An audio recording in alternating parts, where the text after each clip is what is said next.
ಆತ್ಮೀಯ ಕರ್ನಾಟಕ ರಾಜ್ಯ ಸರ್ಕಾರಿ ನೌಕರರೇ, ಮಹತ್ವದ ಮಾಹಿತಿಗೆ ಸ್ವಾಗತ ಸುಸ್ವಾಗತ. ರಾಜ್ಯ ಸರ್ಕಾರಿ ನೌಕರರಿಗೆ ಮಹತ್ವದ ಮಾಹಿತಿ ಇದೆ. 2025ನೇ ಸಾಲಿನ ಅವಧಿಯ ಗಳಿಕೆ ರಜೆಯನ್ನು ನಗದೀಕರಣ ಪಡೆಯುವ ಸೌಲಭ್ಯವನ್ನು ಆದೇಶ ಹೊರಡಿಸುವ ಕುರಿತು ಕರ್ನಾಟಕ ರಾಜ್ಯ ಸರ್ಕಾರಿ ನೌಕರರ ಸಂಘದ ಅಧ್ಯಕ್ಷರಾಗಿರುವಂಥ ಶ್ರೀ ಷಡಕ್ಷರಿ ಅವರು ಮಹತ್ವದ ಒಂದು ಮಾಹಿತಿಯನ್ನು ನೀಡಿದ್ದಾರೆ. ನೋಡ್ತಾ ಇದ್ದೀರಾ, ಬಿಗ್ ಬ್ರೇಕಿಂಗ್ ನ್ಯೂಸ್ ಇದೆ. ಕರ್ನಾಟಕ ರಾಜ್ಯ ಸರ್ಕಾರಿ ನೌಕರರ ಸಂಘ ಕಬ್ಬನ್ ಉದ್ಯಾನವನ ಬೆಂಗಳೂರು ವತಿಯಿಂದ ಏನು ಮಾಹಿತಿ ನೀಡಲಾಗಿದೆ ಅಂತ ನಾವು ನೋಡ್ತಾ ಇದ್ದೀವಿ. ದಿನಾಂಕ ಬಂದ್ಬಿಟ್ಟು 2/1/2025.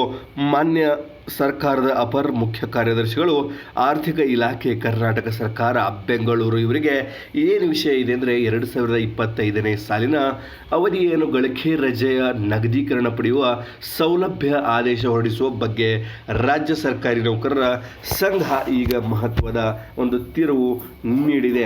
ನೋಡ್ತಾ ಇದ್ದೀರಾ, ಆ ವಿಷಯಕ್ಕೆ ಸಂಬಂಧಿಸಿದಂತೆ 2024ನೇ ಸಾಲಿನ ಬ್ಲಾಕ್ ಅವಧಿಯಲ್ಲಿ ರಾಜ್ಯ ಸರ್ಕಾರಿ ನೌಕರರ ಗರಿಷ್ಠ 15 ದಿನಗಳ ಮೀರದಂತೆ ಗಳಿಕೆ ರಜೆಯನ್ನು ನಗದೀಕರಣ ಮಾಡೋದಕ್ಕೆ 2024ನೇ ಸಾಲಿನ ಜನವರಿಯಿಂದ ಡಿಸೆಂಬರ್ವರೆಗಿನ ಅವಧಿಯ ಅವರ ಒಂದು ಇಚ್ಛೆಯ ಯಾವುದೇ ಒಂದು ತಿಂಗಳಿನಲ್ಲಿ ಗಳಿಕೆ ರಜೆ ನಗದೀಕರಣ ಸೌಲಭ್ಯ ಪಡೆಯುವ ಅವಕಾಶ ಕಲ್ಪಿಸಲಾಗಿದೆ. ಅದರಂತೆ 2025ನೇ ಸಾಲಿನ ಅರ್ಹ ಸರ್ಕಾರಿ ನೌಕರರ ಅಧಿಕಾರಿಗಳಿಗೆ ಗಳಿಕೆ ರಜೆ ನಗದೀಕರಣ ಪಡೆಯುವ ಸೌಲಭ್ಯಕ್ಕೆ ಸಂಬಂಧಿಸಿದಂತೆ ಆದೇಶ ಹೊರಡಿಸಲು ಈ ಮೂಲಕ ತಮ್ಮಲ್ಲಿ ಕೋರಿಕೊಳ್ಳಲಾಗಿದೆ.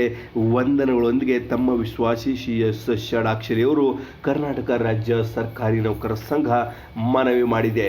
ಏನಿದೆ ಈ ಒಂದು ಮನವಿ ಸಂಪೂರ್ಣವಾಗಿ ನೋಡಿದ್ದೀರಾ. 15 ದಿನಗಳ ಗಳಿಕೆ ರಜೆ ನಗದೀಕರಣಕ್ಕೆ ಸಂಬಂಧಿಸಿದಂತೆ ಕರ್ನಾಟಕ ರಾಜ್ಯ ಸರ್ಕಾರಿ ನೌಕರರ ಸಂಘ ಈಗ ಮುಖ್ಯಮಂತ್ರಿಗಳ ಒಂದು ರಿಕ್ವೆಸ್ಟ್ ಅನ್ನು ಮಾಡಿದ್ದಾರೆ.